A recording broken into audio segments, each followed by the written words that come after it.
Hey everyone, I'm Noamori Gaming, welcome back to my channel, and welcome to Monster Legends. Welcome to a monster analysis on the new free-to-play Legends Pass monster, Spawny. Because of its lightless, not a lot of stardust from the explosion of the distant star reached the bottom of the ocean.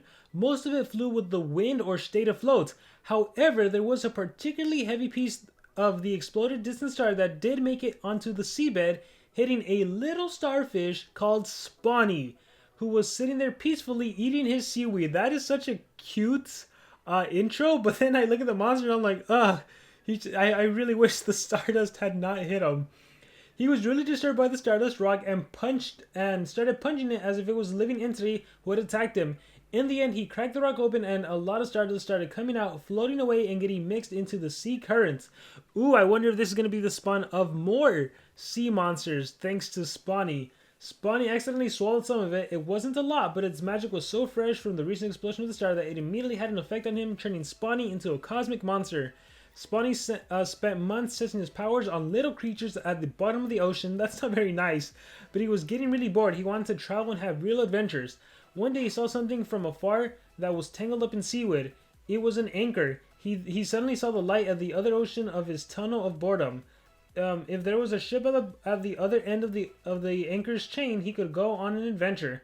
Spawny noticed that someone was pulling the anchor. It was Varna. It was Varna. They have some lore related right there. But it was stuck in a bush. He untangled it and held onto it lightly. After a second, there was a new pull and the anchor went up. What and who was outside of the surface of the ocean? I'm telling you, it was a Varna, and that is how Varna turned into a cosmic monster. And so here we have Spawny, our brand new Earth cosmic attacker. Spawny is an earth attacker with torture and shield skills. He can apply 50% shield, double damage, and precision to himself in one move, or combine damage with quicksand and drown into different skills. He has an evolving trait. At rank 0, he's immune to stun. At rank 1, he becomes immune to control. And at rank 3, he becomes status caster, gaining 50% shield, life shield at the start of every battle. Not bad. I actually like it. So you get a stun immunity to begin with. That upgrades to controlled immunity, which is really great because you can't be stunned, you can't be frozen, you can't be possessed. And then, at rank 3, you even get an additional shield, which just helps with survivability. So let's talk stats real quick. This monster has a life stat of 69,972. That is actually the second lowest life stats. Most cosmic monsters have above 70k. Very few have below 70k. So this is actually tied with Kaguya, Henrich, and currently the monster with the lowest life stat is Spitfire. So yeah, not that tanky whatsoever. His power stat is right around the middle, 7568. This is typed with monsters like Seaquake, Undead Mr. Beast, and Necrolicht. And lastly, we have the speed stats. Unfortunately, not only does this monster have a really low life stats, this monster is also very, very, very slow.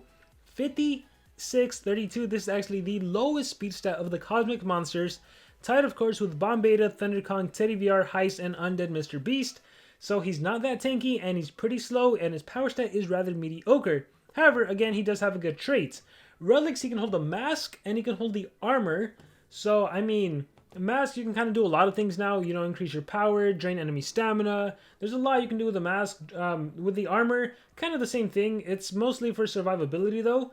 Books, URC, Adventures, and Good Allegiance. Okay, even though I do believe he started testing his powers on little creatures at the bottom of the ocean. Alright, so he's a Good Allegiance monster. I swear, sometimes the scary looking monsters, they are actually your best friends. Alright, let's see what this monster does. So I kind of knew it, right? 0 cooldown. This is actually very good. Heavy earth damage, 45 damage on a 0 cooldown attack. That is awesome. 0 stamina as well. So you're not immune to CDA. So the fact that you have a spammable 45 damage attack, that is actually quite nice. Spammable, you don't even have to worry about having stamina. The Clown Star deals low earth damage to all enemies, applies a 30% life shield to itself. So this is kind of cool. It's a lot weaker. It's an AoE. But you do get a 30% life shield, so this helps with your own survivability. It does, however, cost 22 stamina. I think I prefer the best crewmate, however. Although if you were taking on like a Megaton monster, for example, a Bomb Beta, that the Clown Star would be a nice skill because you're also equipping that shield. Let's see what else we have. Body Wall applies a 100% life shield and damage boost to itself. So I've been on the record saying I am not a fan of soft skills. More so on this kind of monster that at rank 1 is immune to control.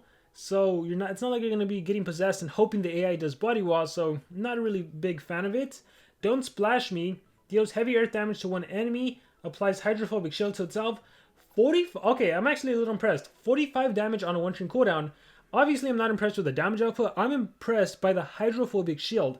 I can imagine the Hydrophobic Shield will probably last for 2 turns, and since it has a 1-turn cooldown, you can literally spam this skill, and for the whole entire game, you have Hydrophobic Shield on you, meaning that you will not take damage unless it is from a water-based attack. That is awesome. So even if you're facing a dark monster that has an elemental advantage against you, doesn't matter, you can only take damage from the water elements. So unless the enemy cleanses that away, you are good and you're free to attack without worried about getting damaged, and because of your trait, you don't even have to worry about getting controlled. That's pretty awesome. Let's see what else we have. Feel like a shuriken. Because he's a starfish. Applies a 50% life steal to itself, applies double damage and precision to itself. A better life skill, or a better self skill, I would say, because it is double damage instead of damage boost, and even though it's only a 50% life shield, the fact that you give yourself precision is a better trade-off. So if you had to pick one of these skills, I'd rather go with Feel Like a Shuriken than Body Wall. But let's see what else we have. Serve the Wave.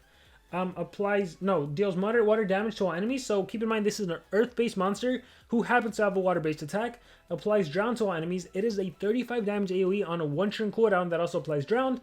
Gotta admit, like, low cooldowns, pretty nice attacks. Let's see what else we have. Yeah, 1-turn cooldown, 2-turn cooldown. Starfish Whirlwind. This sounds like it would be an AoE. Starfish Whirlwind. But nope, it deals heavy earth damage to when enemy applies Quicksand and Drowned. I mean, I like this skill because it applies 2 dots on top of dealing a nice amount of damage. So if the damage doesn't kill the enemy, maybe the Quicksand combined with the Drowned will. And lastly, we have Abyssal Sands, which deals moderate earth damage to all enemies and applies Quicksand. So here we have a 40 damage AoE skill on a 2-turn cooldown, 52 stamina cost. So overall, or let's talk about the ultimate, the Amazing Avalanche deals very heavy earth damage, 60, Quicksand and Mega Stun. It's a nice ultimate, right? If the enemy monsters aren't immune to stun, don't have immune to control, they're getting Mega Stun, Quicksands for 2 turn, and you dealt nice damage. So overall, I mean, this monster is pretty straightforward. He's an attacker. He's just a straight attacker that can apply some tortures and shield himself. Skill set wise, I would go with the AoE 40 damage. So Sands, Starfish Whirlwind, of course, your 60 damage 1-turn cooldown skill.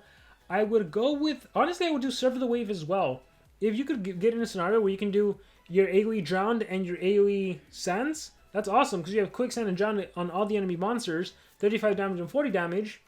But then you have that 60 damage attack for sure. And don't splash me, I mean, just 45 damage, Hydrophobic Shield is nice. So then, Best Crewmate, again, that's the kind of skill that you run in a situation where you might get hit with CD8. If this is your only monster to bring for PvP, then you run Best Crewmate because there's a ton of monsters that can activate cooldowns. So you never know when you need it, right?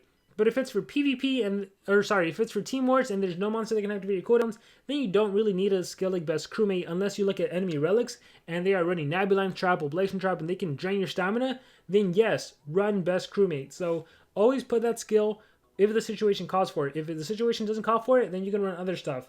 But I think your must-have skill for sure is Don't Splash Me, and of course your strong 40 damage AoE and your 60 damage single, and then Serve the Wave is nice because it's, again, 35 Drowned. This is a pretty straightforward monster, and again, I am not a big fan of self skills when it comes to attackers. That's why you have a secondary monster, a buffer that can either buff you. I mean, heck, run Ferris, give this monster triple damage, do Sands, that's 120 damage AoE, and Quicksand on top of it. So honestly, not a fan of self skills, you don't need them. Typical attacker rune setup, 2 strength runes and a speed, 2 strength runes and a team speed. Keep in mind, he does have the lowest speed stat. So on one hand, if you do partner him up with Ferris, if Ferris is running all team speed and this monster is running 1 team speed and 2 strength, you will be able to triple damage buff and then blast the enemy with the AoE. So if there's no Megaton monster on their side, you can do Sands, and that's 120 damage and Quicksand on top of it. So you can get away with stuff like that depending on the team scenario. Overall, I'm not a big fan of this guy. Again, kind of scary looking, even though he's a good Legion monster. But that's my thoughts on this monster. Let me know in the comments below. What do you guys think about him? Do you like him? Do you dislike him? How are you going to utilize this monster? Any and all thoughts and comments below. Thank you very much, and remember to subscribe.